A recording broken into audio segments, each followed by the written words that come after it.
Cats, dance. Let's get this. Isaiah, can you hear this? Yes. Here, go ahead and sing the song. Mm-hmm. I'm a cat, and I dance, cats. I'm a kitty cat. Hold on 1 second. I gotta step out of the room.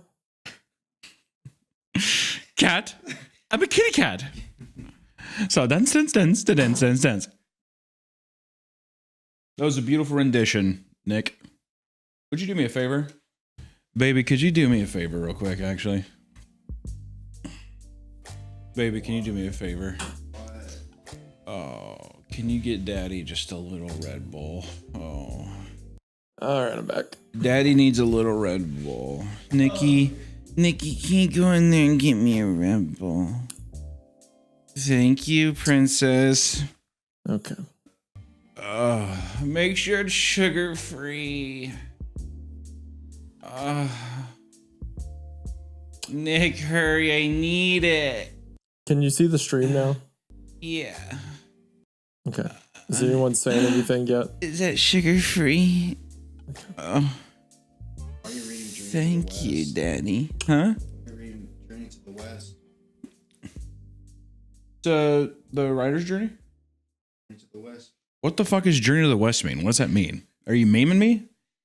What is that, like Nazi propaganda or something? What the fuck are you talking about? I don't know what that means. It's Chinese Odyssey.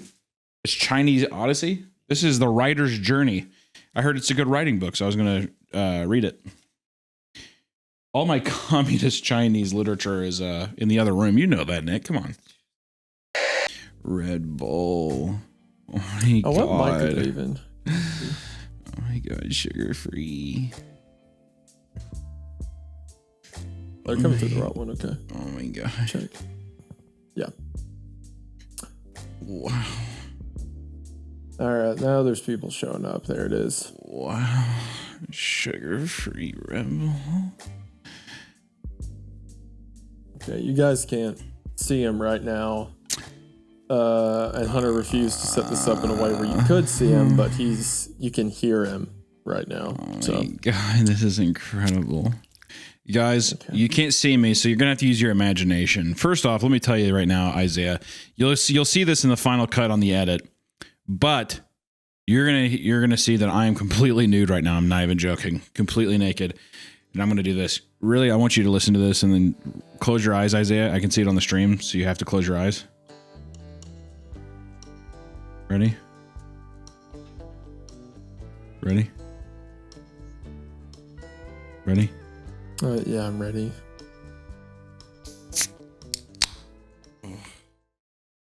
Oh my God. That was magical. Wow. Oh, it's good. This is just smut. Oh, it's good. Oh, I can't do this. oh. I'm a father now. I have standards. Oh my God, Red Bull is so tasty. Mm-hmm. Wow. Okay, do you want to tell our beautiful little princesses and princes what we're reading today, baby? We are reading two stories. Well, hold on. We got to do. Yeah, we're recording. You have to do the intro. Oh shit! Duh. Yeah, Welcome back to Creepcast. Isaiah, you can't talk while I'm doing the thing because it throws off my groove. All right. Okay, please. Thank you. We've discussed this before. Now I have to do my whole remedy. Hold on. Oh my God! Wow! It's just every time it's so good. Welcome back to Creepcast. Today we're going to be reading a beautiful story called Help! I'm Trapped in a Sitcom! Season 1, Episode 1. The other one, but there's another one that we're. Well, potentially. Need to see how Dad's fucking busy. I got to see how much long we can do. I don't know if we're going to be able to have time to do that one. Okay? So we'll fucking fill it in later. We'll see. I don't know. Okay, well, the other one, if we get to it, is I've uncovered videotapes revealing malicious reality shows. So get it, sitcom, reality show. Theme of the episode's creepy shows, everyone. Really creepy. I was more hyped about before Hunter started this podcast by moaning into the microphone, but whatever. You guys haven't seen it yet, but we've recorded an episode that I think's going up this Sunday by a writer known as Max Voynich. Max Voynich hasn't posted in 6 years, but we read 2 stories from them as part of a grab bag on the episode that'll be going up on the current week while we're recording, and they were both bangers. And then we saw the sitcom one and decided to give it a try. So the best way to reach Max Voynich seems to be his Reddit. I don't see any other links to his writing beyond that. But he's got a ton of stories on no sleep and the cryptic compendium and stuff like that. So be sure to check him out at the link in the description. Also, for those that don't know, we are live streaming this to the Patreon at the same time. So I'm seeing people's reactions hurling by. I'm seeing a lot of water emojis and a lot of people with Turk Brownie profile pictures. We'll see how this goes. So if you want to join this live stream next time, feel free to join our Patreon, where you can hang out with these fucking degenerates that are spamming the chat. You know what? Never mind. Don't even do it. Never mind. This is enough. Don't even do what? Yeah, just don't even bother signing up. We have enough people in here. This is too much. Look at this. Jesus Christ. It is. I can't keep up with it. I will say Patreon has fixed the thing, I think, where the chat would be too much and you couldn't see the bottom of it. Yeah. So it is better. I am stoked though. Like I said, for the people here, the Rat King short story is really fucking cool. We were able to read 2 of his stories and both really good. I'm curious to see this one too. I really like, I love these, I really like these stories where, I don't know, like it's like a fourth wall breaking kind of meme. You know what I mean? Mm-hmm. Like a deal of some dude actually, I'm curious to see how he uses a screenplay format to create a creepypasta. It's going to be fun. Someone said, will this be Sunday's episode? No, as much as we hate our editors, we don't give them that tight of turnaround times. This will be a future one. This will be a future one. Yeah. The one going up this week is this guy's story, but we recorded it like 2 or 3 recordings ago. Have you seen that? Have you seen that video of that German kid playing Fortnite? It's one of my favorite. I love that one. Love that one so much. Why did you bring that up randomly? I don't really know. Because people are saying yippee. That's what I'm thinking. Because he does. The Coke und Fortnite. You sprechen yippee. Meine Mama hat mir einfach erlaubt, dass ich Cola trinken darf. Wie cool ist das bitte? Jetzt zocke ich Fortnite und trink Cola. Yippee! And like the whole translation is like, I just want to drink Coca-Cola and play Fortnite or something. And he has the most genuine yippee ever. Und Coke und Fortnite. It is haunting how much the Patreon and the people in chat are just your minions who say something. And it's just like whatever you point them towards, just out. Before we recorded, Hunter was like, "Oh, we should stream this to Patreon." I'm like, "Well, yeah, let's do it next time when I can set everything up." He's like, "No, we have to do it this time. We've got to do it right now." And listen, since you've been gone. Hey, since you've been gone. No, since you've been gone, me and the Patreon chat, we've been getting down and dirty together. We're homies now. So it's been too long. I needed my fix with my Patreon pals. Okay. My peepees. Oh, that doesn't work. My Patreon friends. That doesn't work. Nope. I like how don't even go back to a reverse parasocial relationship. That's really cool of you. It's good. Yeah, I need them. Yeah. That's my point. I have to have them, or else I'll fold in on myself like a dying star. Adamant about streaming this episode this week, so yeah, we have to. Oh well. All right. Well, we're going to be reading 1, potentially 2 sitcom stories. We'll see how it goes. Thank you to the patrons for being a part of today's live recording. So actually, this is kind of fitting. We're doing a sitcom episode, and we have a live studio audience while we record it. So thank you to our live studio audience and all of the people on Patreon. Again, the artists that we're covering today will be linked in the description. Is there anything else we're missing, Hunter? No, the only thing we need to establish is that in the script format, you should read, it says me. Uh-huh. So like if it says me, you'll take those lines and I'll take everything else. All right. Sounds good. All right. Well, without further ado, are you ready to get into it? Let's go. Help. I'm trapped in a sitcom. Season 1, Episode 1. Season 1 pilot. An empty room. Cathode ray television plays. The image is grainy, stretched over the screen like a membrane. A theme tune. Hollow, empty, a parody of Something I Half Remember. This is all I see. Living room. I am on the couch. Tie undone, beer cold in my hand, TV is playing. I do know how I got here. Room feels spacious, opens itself up around me. There's a noise at the door. The lock slowly turns and the door opens.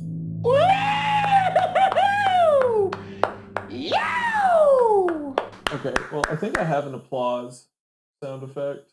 I'm sorry, was mine not fucking good enough? No, it wasn't. Yeah, I do.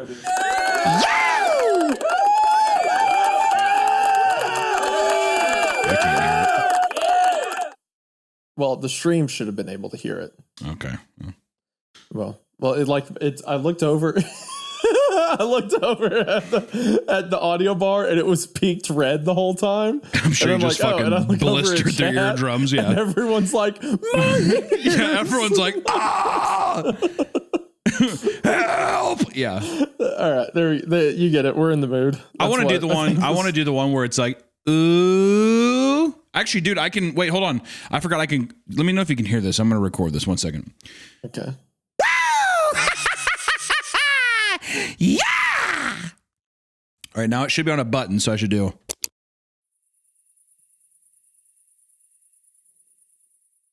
I can't hear that. Okay, that's unfortunate. Well, I tried. Okay. Well, anyway, I can do. What else can I can do this to him whenever I want. I just hit an air horn. You're right. This is pretty cool. I can just hit sound effects and everyone's like, "Oh my gosh!" Jesus, that's pretty great. I like that. This is fun. You are right. Okay. All right. Where are we? Oh yeah, cheering applause. Oh yeah. I have to hold on to get back to the story.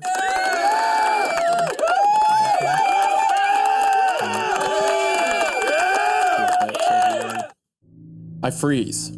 What was that? For a moment, I think it might just be tinnitus or the kettle whistling, but the sound is unmistakable. It's an audience cheering. And as they cheer, my friend Bill walks through the door. Miss me, champ? He moves his hands and his hips as he says champ, a practiced over-the-top motion. He grins like a wolf. I'm frozen for a second, and there's a dead air in the silence. Did you hear that? Hear what? Champ? I frowned. He must have heard it. It was loud and obnoxious. It was so loud I couldn't think. The applause, the cheering, when you entered. Bill grins, wiggles his hips again, offers me a theatrical shrug as if to say, no idea what you're on about. Well, at least someone's glad I'm here. I don't think I have a laughter one. Also, for love of God, turn up your fucking mic so people will stop bitching in chat. I maxed it out. Unfucking believable. It's touching the red. Then you need to lay down the law and tell them that it's fucking good enough. Hey, okay, Hunter, it's good enough. All Hunter, right. You turn on listen to the stream for a second and see if you can hear it. I heard it sounds fine. Okay, then everyone else grow up. If I see one more fucking comment about it, we're ending this shit. You hear me? Tell me if you see one more comment right now. All right, I will. All right, go ahead. Okay. I saw someone said turn it on. You can't let them win. I hit the air horn. Yeah, that's what they get. I freeze. What was that? For a moment, I think it might just be tinnitus or the kettle whistling, but the sound is unmistakable. It's an audience cheering. And as they cheer, my friend Bill walks through the door. You've already read all this, dude. I already read all that. See, we're going to edit that out of the final cut, but now there's a live audience who knows that I do. You know why? Sometimes. It's because we have stage fright. See, is that what it is? Yeah, it's because there's people fucking complaining and doing all this fucking shit, and it's driving me insane. We don't get stage fright on stage. No. We get it when we're in our house recording. Okay. No, And the when I'm on people, stage, quote, unquote, are just text. When I'm on stage, I just get the scaredy farts. No, you don't. Yeah, I do. It reeks. I do a little. Give me some I've of been on those. stage with you 5 times. You have never. Was the store? Was this no?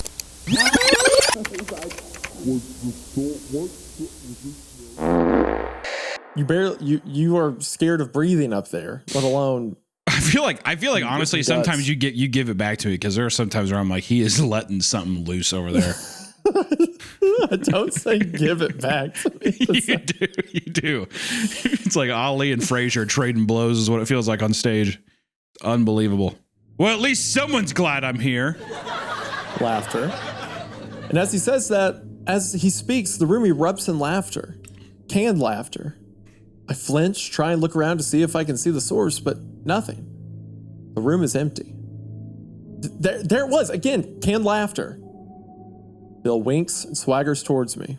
Hey, you know it's not a crime to admit I'm funny, right? Feel cold sweat beat on my back.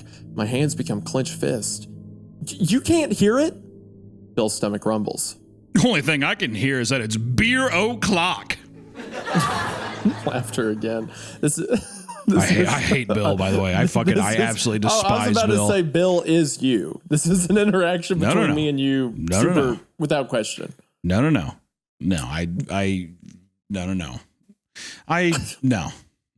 not even going to acknowledge that. No, wrong. Okay. That's 100% something you would say. Only thing I can hear is that it's beer o'clock. That's you. The swaggering of the hips, the like hip sachet it mentioned, that's also something you would do. There's a clip of you that's very like well-rounded on the internet of you sitting at the back of your set and then spreading your legs in and out while staring at the camera. So that actually never happened. Yeah, I've seen it many times. Anytime you say something crazy on Papa Meat, I get 1,000 replies the next day. They're like, "Is this this is your co-host? You're with this guy? You support this guy?" I can't confirm or deny. Okay. All I know is that I don't like Bill. Okay, I don't know. That says a lot about you, I think. But okay. Look, I looked over I made the mistake too. I looked over. Chad is seriously like a Japanese ghost or something. I looked over. The first thing I saw was Fat Cam. You know what, dude? Why the fuck do I subject myself to this shit? I sat there and I said they were my pals. What the fuck is up with this? It doesn't matter. Go ahead. Go ahead and keep reading. Someone keeps saying swig break. That's something you said, right? No. I'm pretty sure you said that. Okay. He jumps over the back of the couch and fishes a beer from the 6-pack that's in front of us. Has that always been there? I only remember one, and the phone rings. Since when have we had a landline? It's an old-fashioned sound, a mechanical, shrill ringing that goes and goes. I imagine some brittle insect thrashing inside a plastic case. I'll get it. Bill shakes his head, grabs my shoulder, his grip is tight. I try to shrug him off. Hey, stop. He interrupts me. Looks dead into my eyes. The phone's still ringing. Done it. Can you not read it like that? Done it. Can you be perceptible? At least so the Discord picks it up. Okay, whatever. Bill? Please don't answer the phone. Okay. You know what, babe? Wherever you want. Sure, why not? My head hurts, throbs against my skull. Am I hallucinating? Something about Bill almost shocks me. Such a departure from his previous cheery demeanor. He looks panicked, older somehow. His teeth yellowed and the bags under his eyes are the color of a bruise. Okay, this is definitely me, actually. That's you. Yeah, okay. Yeah, no, two fucking two Persian bags under my eyes and just fucking absolute stained teeth. All right, well, I'm Bill. Two Persian bags. He speaks in a whisper now, his tongue wetting his lower lip. Just please, don't answer the phone. Cut to hallway. Mark enters. I look at him. 1,000 questions on my lips. He says nothing. He's soaked through, wet to the bone. There's a gash on his forehead. It's pouring out there. He chews a nail, tries to walk past me. I can see the bulge of some implement inside his coat. I can smell petrol and smoke on his skin. He's breathing deeply, panting almost. As he tries to walk past, he speaks. Have you been here the entire time? I have no idea what he's talking about. Been where? He turns to look at me. Looks at me as if I'm someone else entirely. I'm sorry, I had no choice. When I turn to look, I can see that the hallway behind me, the one Mark is walking down, stretches as far as the eye can see. Halogen lights flicker. Mark turns around, offers the ghost of a smile. I tried so my is it best. like he's possessing like someone else who's a part of the show? I don't know. Okay. All I know is I tried doing. That was my legitimate earnest attempt at a Joey Wheeler kind of like accent, and it was atrocious. I'm going to try to really wrangle in Mark's voice more, but that was horrible. Okay, that to me it sounded like you were trying to do like a stereotypical like Ray Liotta mobster accent. Okay, well that's kind of what it's. Okay, it's not terrible then. Some people have said you sound like Yogi Bear.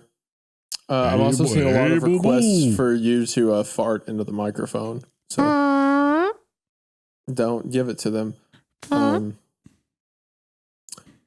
This is what you want. Someone said Hunter is Moloch. That I agree with. I can get behind that Hunter's a Mesopotamian. You know, man, we're fucking. Hey, we're reading a story. We're not conversing with chat right now, right? There's moments for that. Right now, we're locked the fuck in. Dude, you're so new to this, man. I've had so much more experience now with this. So usually my streams run a little more smooth. I run a bit of a tighter ship, but that's okay. People just keep typing the word sniff as if they're like sniffing their speakers when you did that. Yeah. All right. Well, your audience, you built them. I'm just some guy that you imprisoned to be here to read stories for you. I don't know why, but I thought you said impregnated at first, and I was going to say, don't Isaiah, give them that. What don't are you even talking about? Don't give them that. Don't even. You know what's actually so fucked up? No. Honestly, yourself, don't say it out loud. I shouldn't say it out loud, but I will say you would take the best paternity whatever photos, like you in an autumn forest with a big bump. It would look so natural. It's not even. I mean, it would be unbelievable. You know what makes me furious about this? I'm not even looking at the chat, but out of my peripheral, when you start saying that, I can see it get faster. I can see more people got something to say as soon as you start talking about. And I know for a pregnant. fact, I know for a fact too. You got that fucking tan ass skin and stuff. You would have that crazy ass stretch mark that starts like right in the middle of your stomach and splits outwards. That pregnant women get. You'd have one of those, and you'd proudly display it for everybody. Hairy ass fucking big belly sitting there, holding it both hands. Easy peasy. I don't appreciate a lot of the comments people are publicly making about me and my podcast co-host, my business partner. Some of the things that are being said in chat right now regarding me being pregnant are just obscene. Oh, I don't. Okay. All right. Okay. I want to keep reading the story. Cut to coffee shop. I don't remember how I got here. One moment we were in my apartment, and then the hallway, and then the coffee cup is hot in my hand. Small heart in the froth. When I look up at the barista, an attractive mid-20s woman bows her head and smiles. Dazzling white, geometrically perfect teeth, like small square tiles on a bathroom floor, I think. Do I know her? Bill speaking. And that's when I turn to her and I say, "Talk about having a turkey!" Laughter. Insert laughter. Ha ha. Ha ha ha ha. Canned laughter again. Makes me flinch. Lean in, look behind me. No one's laughing here. Where is it coming from? The woman next to Bill looks familiar. Stacy. I remember now. A college friend who had a thing with Bill until they broke up a few months ago. Still friends though. Stacy grins as well. I hope afterwards you made sure to flip her the bird. Laughter, hoots, ha ha ha. Can you do the laughter effect for us?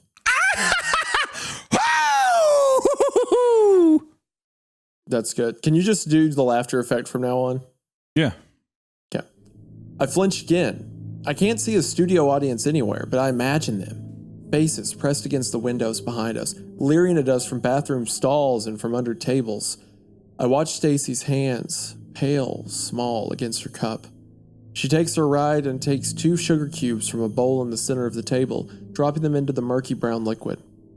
I can see how perfectly manicured her nails are, and as I study them closer, I notice something. There, under the nail, blood. Ew. Blood and what seems to be dirt. I didn't know dirt did. Stacy, what's up with your nails? Were you cooking?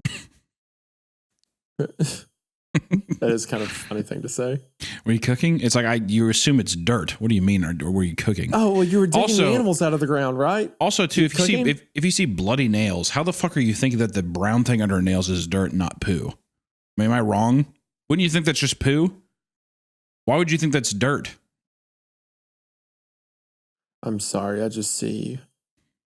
Will you read the Wendigoon impreg fan fiction? Hunter, draw Wendigoon pregnant. How you've started something in the. It's so okay.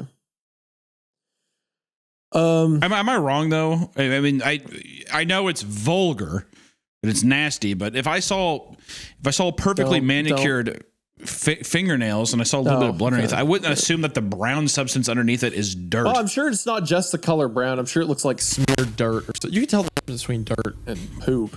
I don't know, depending on the kind of poo. I mean, I guess it kind of overlaps, but I imagine it looks like. I think the implication is it looks like she's been digging. I know because she's been digging so much. Been digging at something, a little scratch and sniff is what it is. Okay, all right. I can't stand you with some of these alliterations you use for the grossest things. Okay. Her face slips for a moment. At least, that's the only way I can describe it. Like her features all shut down and reboot. She turns to me. Oh, don't be silly. I flinch. When she says my name, it's censored, with the same beep they use to censor explicit songs. I watch her lips, but nothing. My name? What's my name? Pause. She's hiding something. Don't be silly isn't a response. No, really, Stacy, that's not a response to my question. She takes a moment, theatrically examines her nails, runs her tongue over her glossy teeth, takes another sugar cube from the bowl, examines it, drops it into her cup. There's something strange about it. The flat, square planes of the cube disappearing into the black liquid. Stupid questions get stupid answers. There's something in her voice, something shaking, something broken and weeping and desperate, but it's just beneath the surface, only appearing in tremors and ticks and. Should I try she starts scratching her? Should I try to do her line again, except more shaky? I think what you were doing was good, where it's like stereotypical, like bimbo, Valley girl kind of Valley girl, yeah. But put a little like twinge on it. Ooh, on it, yeah. Stupid questions get stupid answers. Somewhere between the two takes, I think. See, now with the live audience, they get to see us workshop this. You don't we'll do this in episodes a lot, where there will be a line, and I just saw "Where's the windy tummy cam?" I hate what you've done here. I hate stupid what you've questions. established. Stupid questions get stupid answers. That was good. That was it right there. That's it right there. Good. That's it right there. So we do this a lot, where we'll workshop little like sentences and stuff. Be like, I'll put this inflection on it, change that. And now you all get to see it, but all they care about is, but can I have the hairy windy tummy? Okay. There's something in her voice, something shaking, something broken and weeping and desperate, but it's just beneath the surface, only appearing in tremors and ticks, and she starts scratching her face. Stacy, what's going on? She looks panicked for a second, as if somewhere someone has said her name. Eyes wide, she leans forward, slams her forehead against the glass table in front of us once. The table shakes. Coffee spills. The table is fractured, and there are small shards in her forehead. She pats at the rivulets of blood with the tips of her fingers, then, as if tasting a salad dressing, licks them clean. Somewhere in the distance, phone rings. Bill's eyes go wide. He looks at me. Cut to laundromat. What do you think? I think it's so it depends on the nature of what this is. If this is like an alternate reality or just like some weird like purgatory or whatever, I think it's, the whole thing about like if you're in a coma, you hear a voice or you pick up a phone and you hear like someone from the outside. I think it's something like that. Yeah, there's this movie that kind of harks on that idea that came out during the COVID era, like 2019, 2020 era, called Come True. Really fun film, but it kind of has a similar vibe, very dreamlike kind of quality, which would kind of explain this weird, surreal dream that this person is in. Even though, too, I can't tell, is our protagonist, are they just like totally bought in that they're in this sitcom, or are they still like, what the fuck is this? Because the only thing that they've said so far, they still don't know what's going on. They understand they get that it's a sitcom because they're like, it's canned studio laughter. They can imagine it. So they understand the format, but they don't know what's happening because he's like, how did I get here? Why is Bill? Does this person know me? Like he still is trying to figure out the logistics of it. I also really like how when she said his name, it was a bleep, like a censorship. It's like whatever has him in here is trying to indoctrinate him to be a part of this. Yeah. Similarly to how Stacy and Bill probably are, where you see their cracks for a second, but then they go back to the formula. Losing their own identity. It would be fucking horrifying. Yeah. Almost to the point where, there has not been, the protagonist has not said their name once. So it's kind of fun. So far, I really like the setup where it's like, because he's acting completely reasonable, being like, what's wrong with you? What are we doing? But it's in the backdrop of a sitcom, so it's so out of place. Or like that one where he says like, what's wrong with your nails? And there's laughter. He's like, that's not an answer. Quit. Like he's shaking it off almost to continue deliberating. So it's a fun setup. I like the premise a lot. Cut to laundromat. I sit on a chair reading a magazine. Since when do people read magazines or go to laundromats? Something hurts behind my eyes, presses against the cornea and drapes itself over the front of my brain. Kathy has her hands on her hips, looking at me. As she talks, she stuffs the wedding dress after wedding dress into the open, chrome mouth of the machine. It seems endless, as if the chrome mouth leads to chrome guts, some great rusted interior, coiled steel intestines, and whistling iron lungs, and a throat that continues forever and ever. Iron lung? Iron lung reference? Well, I don't know what to say. What? If you like her, you should just ask her out the old-fashioned way. She keeps putting wedding dresses in, and with each new dress, they become progressively more and more soiled, covered in dirt and blood and yellow stains I can't identify, and they just keep coming. They keep coming. There's no end to them. Like some perverse marital magician, she just keeps pulling these wedding dresses out of a small plastic laundry box, and now they're ripped, just a bundle of blood-stained threads, a handful of dust. I half expect her to pull a rabbit out of the open mouth of another machine, some half-dead gray thing, drowned and stomach-filled with the suds and cheap detergent. I imagine her smoothing its wet, matted fur, patting at the clumps of bubbles the color of an oil slick. That's sweet. I don't know who you're talking about. I don't know how I got here. My head hurts. I can taste blood. I think I'm going to be sick. I think I'm going to be sick if you keep running away from your problems. She seems perfect. Made for you. I don't think I know you. I don't think I know anyone. I think my skin's too thin and it's stretched over the wrong bones, and she looks at me. Something passes over her face. Puts it in shadow for a moment, like the reflection of clouds moving across the surface of a lake. It's always been like this. Always. Woo!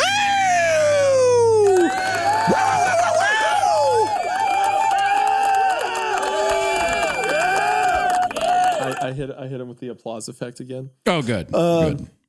I think that this is stellar so far. I really like the thing. I think my skin's too thin and I think it's stretched over my bones. And then she's like, it's always been like this. And then it's like the studio, which is representative of the force that has them trapped there, goes wild. Like, it's like they're still treating it like it's a part of the sitcom or it's some big like revelatory moment or joke. It's almost, with the crowd goes wild, it's almost described like at near the end of sitcom seasons where like the two characters finally kiss or something and you hear everyone cheer and applause. It's kind of like that, but it's like the stand-in is one character recognizing to another that they're trapped there, that this is just how things are. That's pretty cool. Cut to living room. My head hurts, spins a little. I'm set on a couch and I reach down, grip the edge of the cushion with both my hands and hold on tight, as if at any moment it might throw me off, as if it's the only connection I have to the real world. Faux leather bowl. Imagine a large brass ring around the bridge of my nose. That's the thing about men, really. They want a certain version of you. And on a date, you get to choose which version that is. So you go get it, girl. Dressed to kill. That's when I see it. There, in the bathroom, a woman, visible from the living room through an open door, slumped against the wall, limbs splayed. Her neck's red and the wall behind her is covered in thin arcs of blood. Elegant splatters that make a pattern behind her. Her throat's been slit. One of her hands is missing a finger. Her blood's running over the floor in the space between the white, perfectly square tiles. My stomach turns. Her eyes are so empty, so glassy and vacant. I can almost see the struggle, the brutality of her last moments, the short, nasty violence that ended her life. And that's what I said. If you're going to go wear this season's Prada, then you might as well wear... Fuck! And that's what I said. If you're not going to wear this season's Prada, then you might as well wear nada. There's a dead body in the bathroom. That's such a good. Okay, so that I love that juxtaposition. That is such a good turn of beat for the story. You might as well wear nada. There is a dead body in the bathroom. There's a dead body in the bathroom. I'm on baby duty now, so if you hear the baby scream or freak out or whatnot, it's part of the plan. So I love you. Oh God, PDA, dude, keep it out of the fucking stream, man. Yeah, everyone's saying baby Tonka. Yeah, that's a great. Isn't that right, Tonka? Love that name. Wait, is the baby on stream? No. We don't. I'm not going to put her on stream, but she's off. She's in a bassinet over here to the side. She's witness to the stream. And there it goes. There goes the baby crying. I hear the baby doing. Can I do an impression of your baby? Go ahead. So talk to me as if I'm your baby. Hi, baby. Is that what you say to your daughter? Hi, sweetie. Hello. Is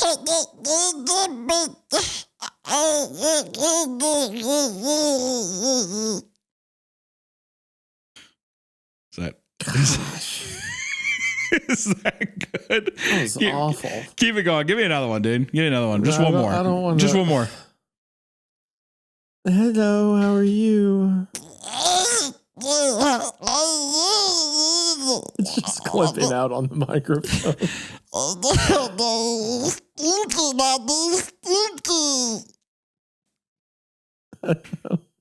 Did you like that? So off.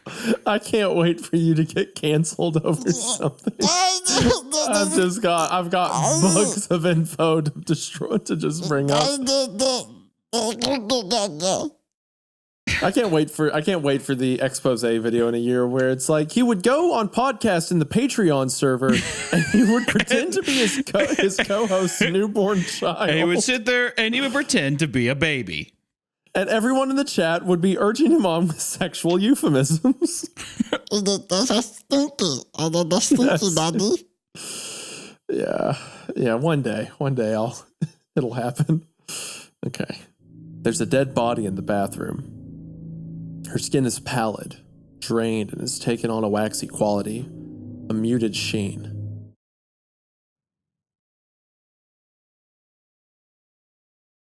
It's just your line, no rush. I might have lost him. It shows he's still on the Discord call. Maybe he had to mute his mic for something.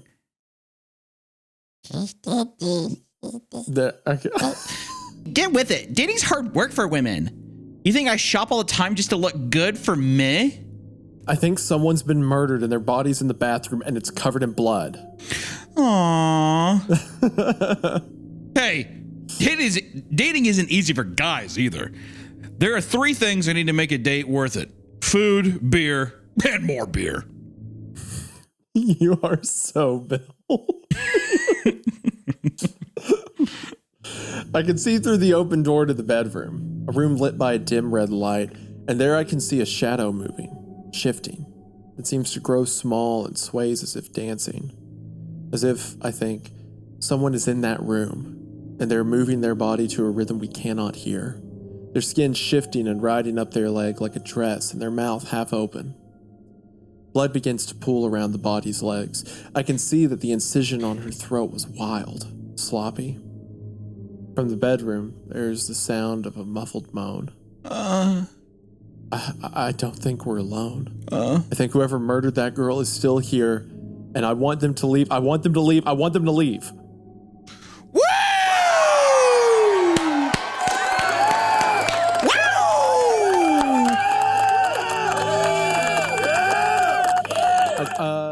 So this story is actually really well paced. I like how the scenes go on, and there's like a presence here, and now there's like this woman lying dead over there. I really think this is awesome. It's a shame the story is, getting hindered with, me being pregnant and you talking about the baby and stuff like that. That is really rough. And I'll legitimately, I have fucked up the story. I'm sorry. It is actually good. I'm not gonna. I'll stop. Well, I don't think you should stop per se. I just more so want to outline that it's your fault. I think legitimately, I agree. I fucked it up. I think that this show, because if someone really wants to read the story directly, they can go read it. That's why we point them there. I think a lot of the appeal to this show is that we are going to ruin the story sometimes, and they're going to be for absurdist reasons. So I think that that's fine.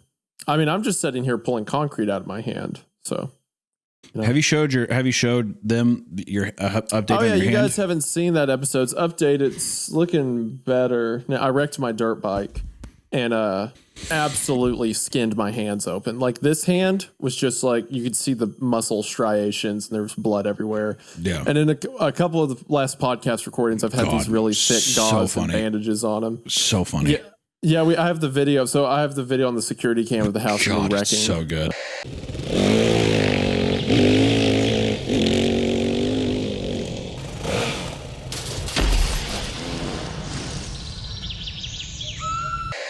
Yeah, Hunter loved it. Hunter really so liked that good. video of me. You guys are getting out. ready. You're getting ready to get a lot of Isaiah media. You haven't even seen his dentist photos yet. Wait till you see his dentist photos. Oh Yeah, my God! You'll see this. You'll see this Sunday. I'm not even joking. It is unbelievable. Unreal. Yeah, I actually I have that photo right here. Do we want to give him a sneak peek? You could give us I would love to see it again. It's unreal. First off, I just want to say this is a dentist photo. It might be one of the most sexual photos I've ever seen in my life. First off, look how tiny it is. Look how extremely tiny. God, look at it. Oh. Looks like a donkey got Botox. It is unreal. Wow. It is criminal that they did this to you. Also, did they take this photo in a closet? Where the fuck did they take this photo? Oh, you're going to be stealing. This is your dentist. You're going to be stealing when we take these photos for research purposes. It looks like a Sabrina Carpenter album cover. 1,000,000%. I'm a bad bitch. When I showed Hunter this photo for the first time, he was hollering. Oh my God. Legitimately in the episode, you'll hear how genuine my reaction is. It is unbelievable. Well, also just zoom it out to its normal size, Isaiah. Someone said, can we put it on a t-shirt? I want it to be the thumbnail. I want it to be the thumbnail of the episode. T-shirt with that in the center of it. That's its original size. There's a lot of stuff going on with this. There's a lot of stuff going on with this. I think I lost connection for a second. I should be back now. Yeah. Okay. I think I'm back. Is it out? We're back now. What were you saying? There's a lot of stuff going on with what? Yeah, sure. I don't see it on the live. I'll give it a sec. People are saying the lips were so powerful it crashed the stream. There it is. Yeah. One thing about this photo, and we should get back to the story, is the what I don't understand about you. How many teeth are in the human mouth? Is it is it 20, 28? No, it's 32, I think. Also, people are immediately making it their profile pictures. It's really funny. The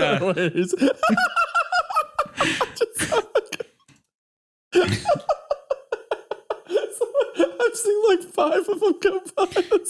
I just want to say there are supposed to be 32 teeth in a mouth. Zoom in on this. There is like I don't know why, but your teeth, it just doesn't feel like you have enough teeth in your mouth. It seems like they just cover far too much room. It seems like in Isaiah's mouth there might be 12 to 16 teeth instead of the normal 32. At this site in Rage, this fucking photo is just unbelievable. It is unbelievable to give this. Wait, hold on. Send me that photo really quick. I have to do something. It's in your server. Hold on a second. I have to do something because this is actually going to blow your fucking mind. 1 second. It's like 3 messages back. Okay, it's right here. It's right. I see it. Hold on a second. Okay. This is gonna. I'm gonna send you something back, and I want you to be sure and show this. Okay. The context for everyone is I got a new dentist lately, and the new dentist was like, okay, we just need your records from the old dentist. So the old dentist sends the records, and the records, quote unquote, was a Word document that had every like x-ray and every dental picture I had on one page. Like they had just copy pasted all of the pictures onto one page. So all of them were like super small, and the new dentist was like, yeah, we can't use these. But in the midst of all of the x-rays, in the dead center of the page was just this photograph that I guess they just held the camera up to my face and took a flash shot, I guess. Hold on a second. Look at this. Okay. What do you? I don't see anything yet. Hold on a second. Just give me. I'm sitting here. I just have to. This is very quick. I'd want to do another pass, okay. but we should unironically make this a photo. Look at this, dude. Okay.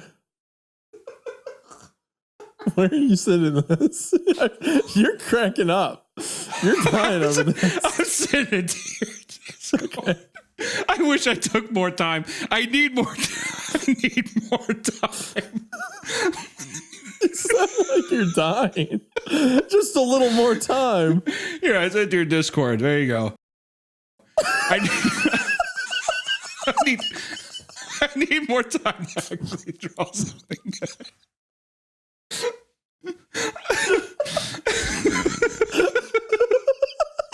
I was like, I'm wondering, this is exactly what it looks like outside of the photo.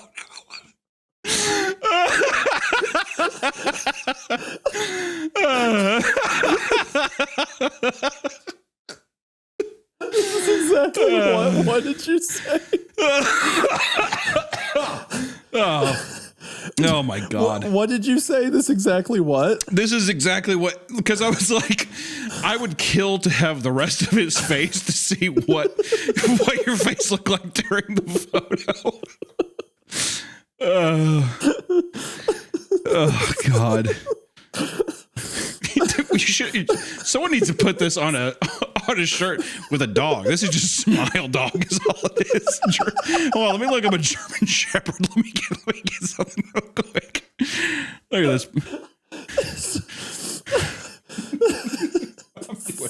I'm doing the Lord's work right now. Holy hell. Can we do the Lord's work? Can we do merch that's just this on a white t-shirt? I don't see why not.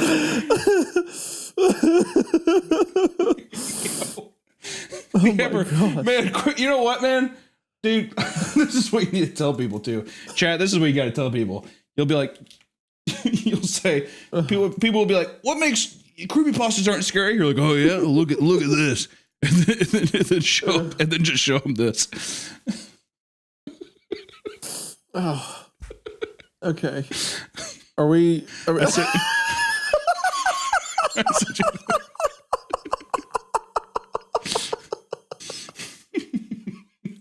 Smile Dog. It's so stupid. God. Oh, God. Spread the word. You guys, like, spread the word. Oh. And then there's another one that's photo negative. That's like the hidden picture they find. At the editor. Okay. All right. Should we go back to the sitcom story now? Someone said this is my persona. This is my persona. Just a German Shepherd with super realistic huge lips. Hold on a second. I got one more. Okay. All right. Chat's not getting bored, so we can edit this down in the final cut. Yeah, this won't be in there. This is where it's. Yeah, this is the good shit here. This is the good shit. Anytime we record with the stream chat, it just becomes their show, which is fine for them. But like, the final recording is not gonna be decipherable. Oh, You gotta make this your profile picture on Twitter or on Instagram. The number. A bunch of people have now changed their picture to the drawing of me with the lips. Okay, this is Hunter's newest work of art.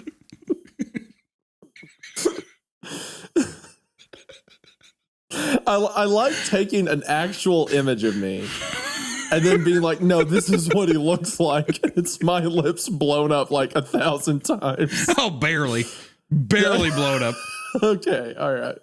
My lips are pretty big in that picture. I will admit. I love the idea that they're like, all right, just relax. This is what you do with your mouth. All right, just kind of give us a little smile. I like how you titled. I like how you titled it "His Lips." JPEG. That sounds like the name of a creepypasta. That is legitimately a creepypasta name. His lips.jpg is such a. Okay, hold on. Oh God. Is that here we go? His lips.jpg is so good. God damn. Okay. All right. I want you to go look at Twitter now. Is it up there? Just go look at my account. Let me see. Yeah, dude, it looks so good. It looks so good. That's such a good profile picture. There you go. Yeah. That's the good stuff. Okay. There you go. All right. I'll leave that Hallway. up for a bit. Hallway. All right. Yeah. Back to the story. Cut to hallway. Mark pushes past me towards the door. He has a coat on. Sorry. Okay. Hold on. Hey, sorry, didn't see you there. He looks out of the window. It's starting to rain. Where are you going? Nowhere important. He shifts on his feet, looks side to side. Don't worry about it. Cut to car. I'm driving a small car, a car that I recognize as mine. The wheel is cool in my hands, and as the car banks left, someone in the passenger seat falls against me. The radio plays, soft, calm newsreader's voice. It washes over me. Slowly, I tune into the individual words. I reach to turn it up. Thank you for joining us this evening. Reports of an arson attack are reaching us, and despite the heavy rain, a whole family was burnt to a crisp. Eyewitnesses say they could see members of the household trying to unlock the upstairs windows, but to no avail. Stacy, asleep in the passenger seat, shifts so that she's now leaning against the window. The rain licks at the glass behind her head. Windscreen wipers scrape a dull rhythm in front of me. There's a spade resting between her legs. She wakes up, her eyes pinned open, leans forward, and retches into the footwell. Hold on, what is that? What now? You cannot show this one though. Okay. Are you just sitting here doing this instead of participating in the story? I'm sorry.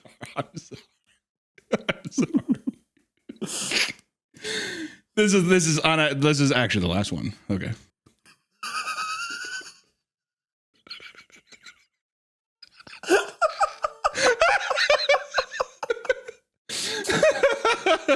You're such a sick freak.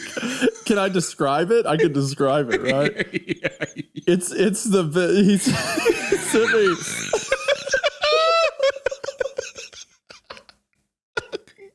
It's the picture.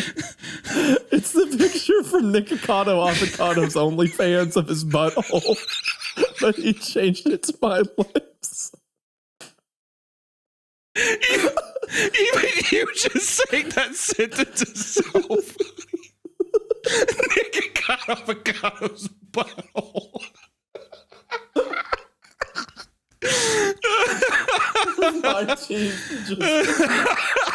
My teeth just bared. Hey, you might as well show them when they paid for the fucking Patreon. You might as well show them. I don't think It's I can. covered. Can It's I? covered. There's nothing bad Isn't in that it. showing someone's? Wouldn't we hypothetically get in trouble for that? I don't know, but I guess maybe. it's a meme. Yeah, I mean, there's nothing actually. It's Okay, the. I'll show it here in the stream. Well, no, because you can kind of see. No, let's not. You can see some detail on the edges of the teeth aren't big enough. So we'll say no to that one. Yeah, probably. You can imagine. You can imagine. Okay, all right. Can you read your line now? Yeah, where petrol burns. You've made my daughter cry. Good job, huh?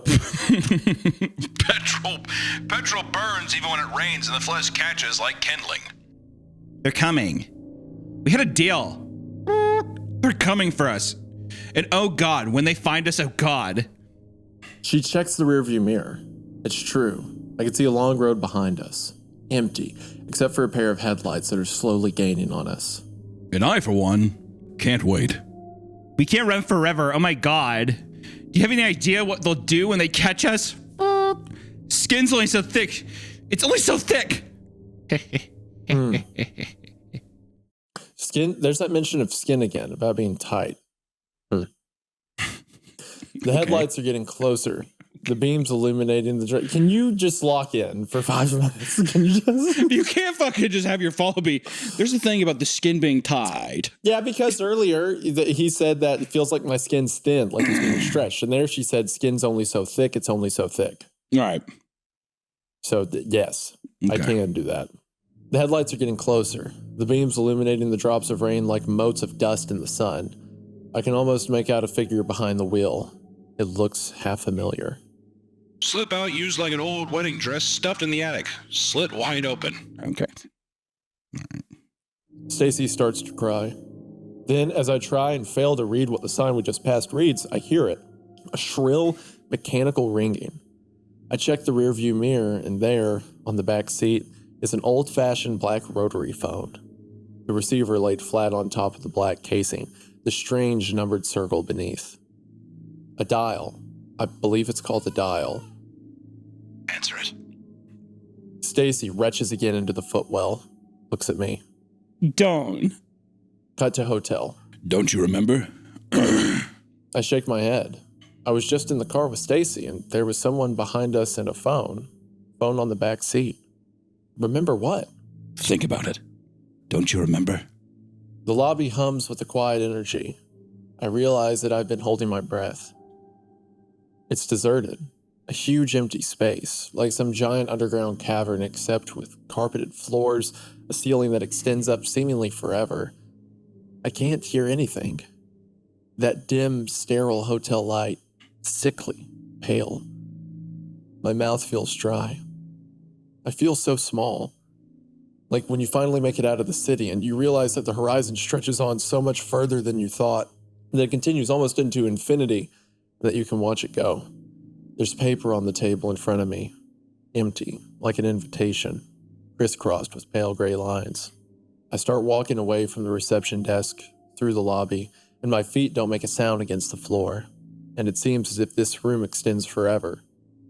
No windows, same strange pattern on the carpet, circles and stars and numbers, repeated until my eyes hurt. I'm dwarfed, infinitely small as the lobby stretches out away from me in all directions. It's so empty, and I can't help but feel if there was someone else here, someone else treading the same pattern, it might not be so...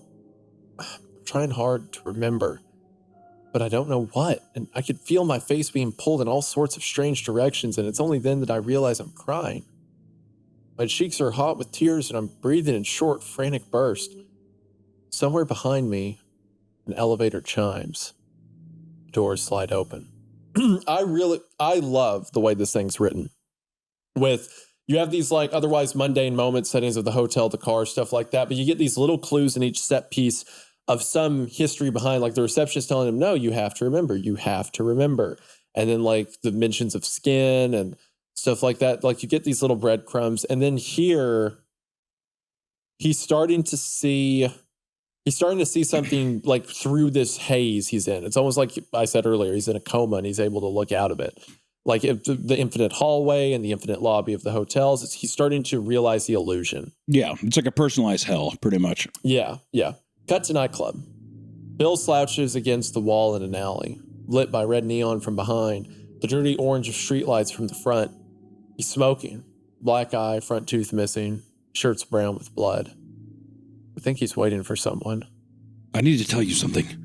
You need to know this. It's important. I raise an eyebrow. What? When they come, you mustn't listen. They don't know all of it. The whole story. Right? He wipes his face. That's right. They don't know the whole story. He holds out the palm of his hand, and in the center is a small hole, ragged at the edges, wet, red. Slowly, he raises it to his face, till I can see his eye through it. It started to rain. I can see you. Then quiet. So quiet I almost can't hear. A stage whisper. I wouldn't hurt myself. I can't sleep at night. I stay awake and I look at the ceiling and I dream of hurting myself. It makes me feel sick and excited. Like sex. Someone walks past and Bill flinches. A woman in a tight black t-shirt. Can't see her face, but she seems familiar. I've seen her somewhere before. There's some sort of design on the back of her shirt, screen printed in red, a pentagram, each point of the star numbered, and this star contained within a circle of its own, a numbered circle. When she's gone, it's quiet again. Bill drinks from a hip flask, his hands shaking. I can hear footsteps behind me. They're here. Okay, man, this is so cool. So Bill, is also in the delusion. He's like, they don't know the whole story. He's putting on a character for the show.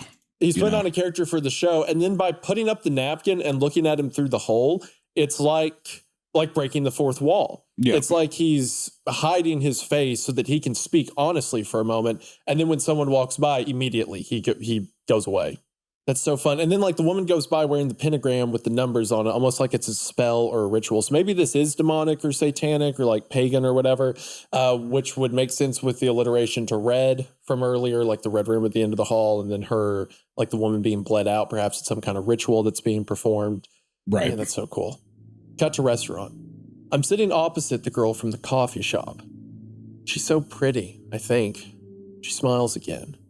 Mouthful of sugar cubes. She says her name is Ida. This place is so nice. I don't know where I am. I don't know how I got here. I think something very, very bad is happening. You'd do anything for me, wouldn't you? I don't know you. I don't know who I am or how I got here. Aww. I look around the restaurant. It's empty. I love the sitcom audience being a part of it too. Between the laughter and then the aw when he says he doesn't know how he got here. Yeah. It reminds me, you know that short film that made a lot of rounds. I think it was at Cannes a few years back, but the one about the girl who's trapped in the Red Lobster commercial. Yeah.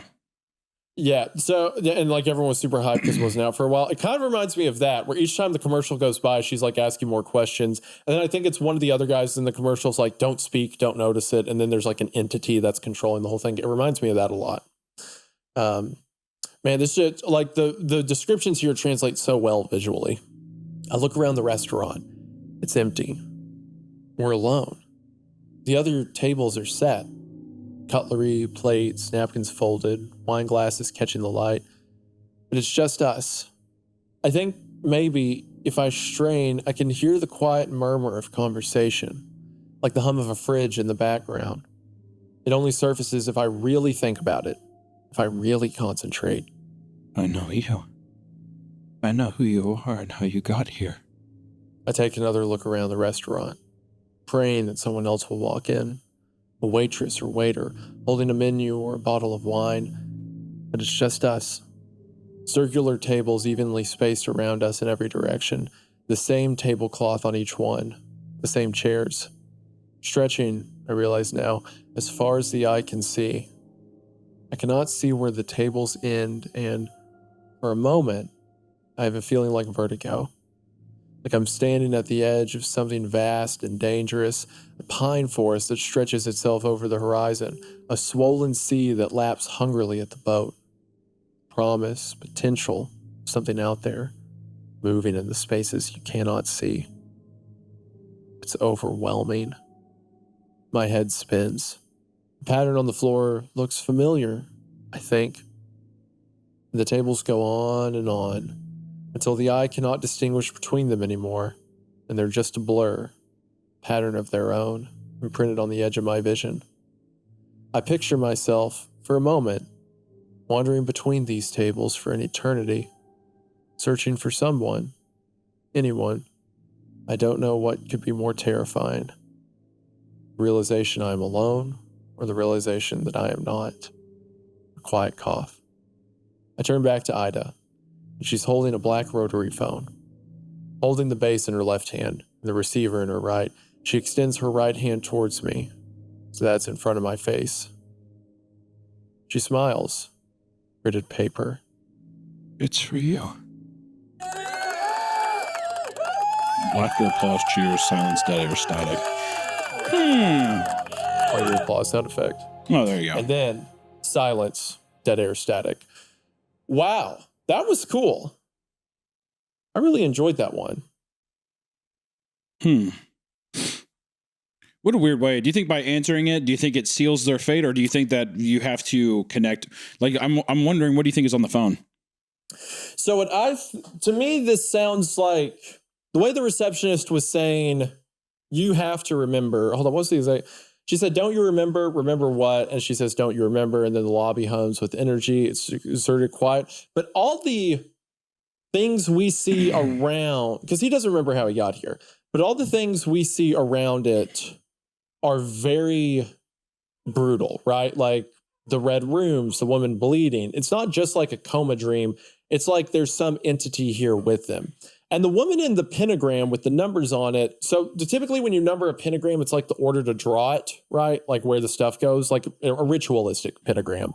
So perhaps he did a ritual, or perhaps he tried to invoke something for some reason. So it's like maybe he performed a ritual to get something and then got more than he bargained for. And instead of this creature giving him what he wants, or like this demon or whatever giving him what he wants, it's kind of trapped him in this purgatory, or this like... Yeah, I like the idea of it being that we are seeing the aftermath or the repercussion of something that we don't know, some kind of bargain. I think is interesting. It was good, man. I do think it was a fun one. I think I like Max's stuff a lot. Yeah, this guy... Mike over here. This guy does a great job of... like taking in the other two stories we read, of taking these concepts that seem kind of basic on surface level, like creepy kids and a creepy mansion, or like trapped. Well, also just rituals are so much with them. Rituals or ceremonies too, like rituals. Rat King, a lot and around rituals, all that kind of stuff. Unknown kind of rituals, and I like that he just drops you in the center of it. It's just like, this is just what it is. Have fun. I think it's cool, but.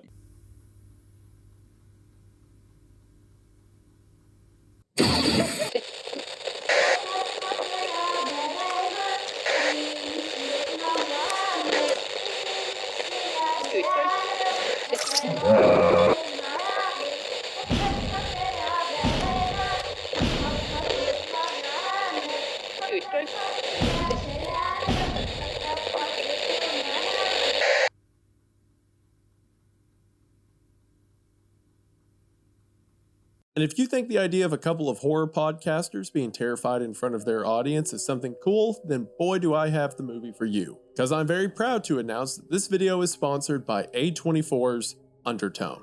Undertone follows Evie, played by Nina Kiri, as she tries to continue her horror podcast called Undertone after moving back to her very religious mother's home to take care of her in her final days. But then she begins to realize that the things she's covering in the podcast begin to match the things that are happening in the house. Personally, I was blown away with how effective some of the scares were, how inventive they are with the setting. The movie advertises itself as the scariest movie you'll ever hear, and I see why. So many cool things were done, from the sound design to backmasking lyrics to some pretty phenomenal voice acting. Not a lot scares me nowadays, but there were a few moments in this that certainly got to me, especially when the movie started to incorporate real names of demons and satanic figures in history, which you know how I feel about that. Undertone hits theaters March 13th, so if you're looking to have a good time and a terrible night's sleep, then I highly recommend you check it out. Thank you to A24 for sponsoring the show. Hopefully you guys check out Undertone while it's in theaters, and we are now back to the episode.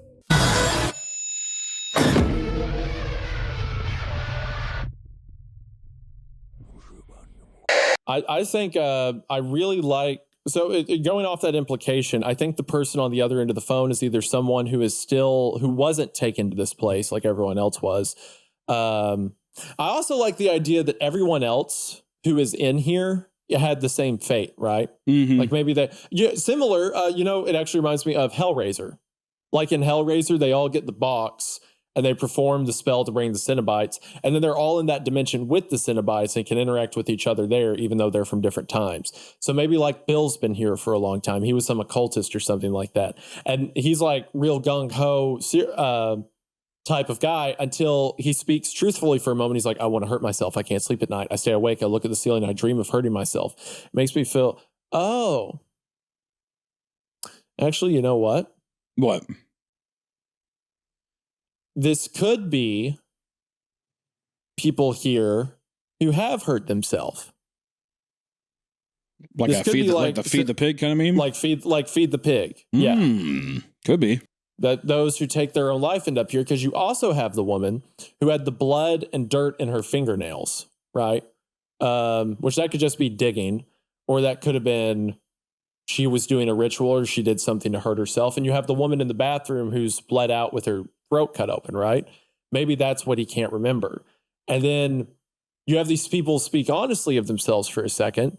And then what was that line she said in the car where she says, you have the person on the radio talking about a family that's burning up in a house, which felt very reminiscent of Silent Hills in the PT demo, where you're walking through and you hear the guy on the radio talking about a family annihilator.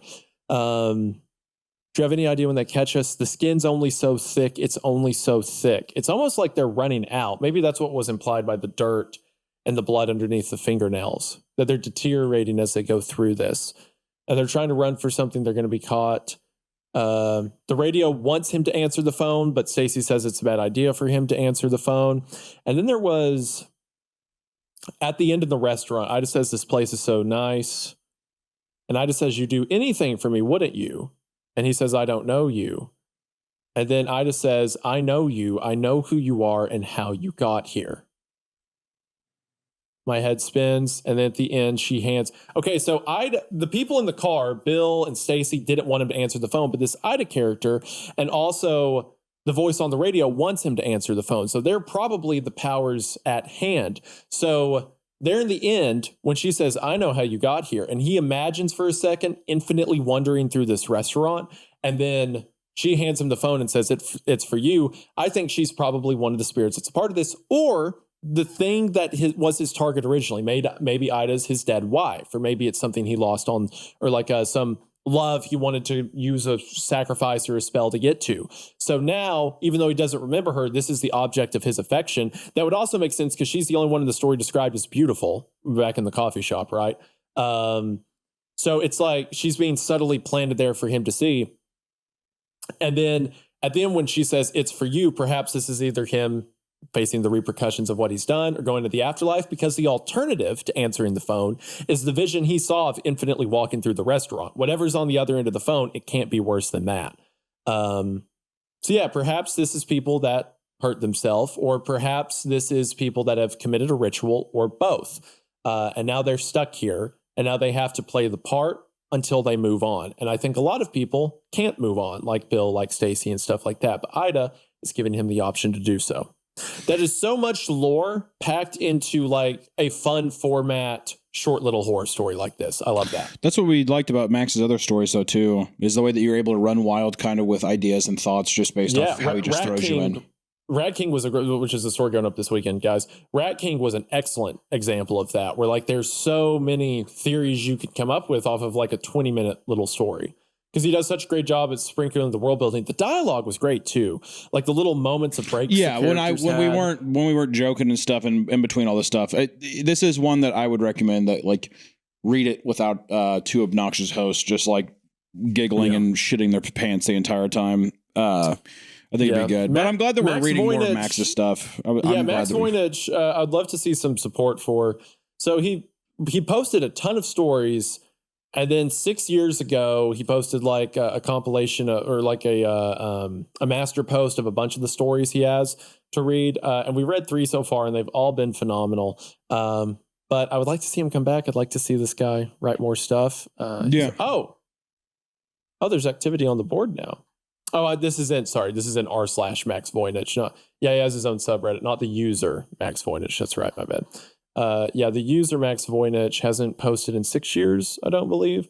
So I would like to see him come back because he's a great writer. But yeah, that was the story. That was pretty cool. Yeah, sick, man. Well, I think this is where we'll end our live today. Sorry we didn't schedule this. If also too, once this live goes, once this live is done, it'll take a second for it to process on Patreon. That's why it's just not immediately live after we're done.